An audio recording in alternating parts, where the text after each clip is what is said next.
اللہ تعالیٰ سورۃ البقرہ کی آیت نمبر 188 یعنی 188 میں فرماتا ہے، اور آپس میں ایک دوسرے کا مال ناحق نہ کھاؤ اور نہ حاکموں کے پاس ان کا مقدمہ اس لیے پہنچاؤ کہ لوگوں کا کچھ مال ناجائز طور پر کھا لو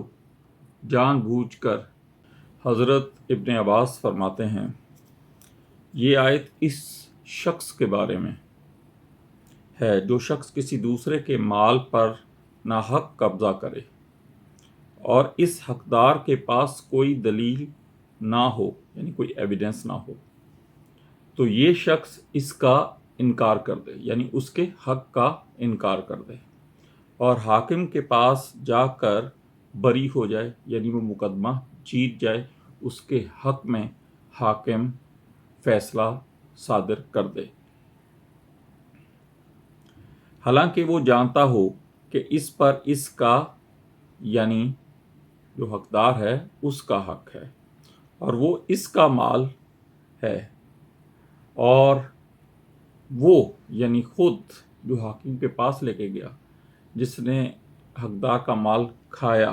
وہ حرام کھا رہا ہے اور اپنے تئیں گناہگاروں میں شامل اپنے آپ کو کر رہا ہے۔ حضرت ام سلمہ سے مروی ہے کہ رسول اللہ صلی اللہ علیہ وسلم نے فرمایا، میں انسان ہوں اور میرے پاس لوگ جھگڑے لے کر آتے ہیں، شاید ایک دوسرے سے زیادہ حجت باز ہو، میں اس کی چکنی چپٹی تقریر سن کر اس کے حق میں فیصلہ کر دوں، حالانکہ در حقیقت میرا فیصلہ واقعہ کے خلاف ہو، تو سمجھ لو کہ جس کے حق میں اس طرح کے فیصلے سے کسی مسلمان کے حق کو میں دلوا دوں، وہ آگ کا ایک ٹکڑا ہے، خواہ اٹھا لے خواہ نہ اٹھائے۔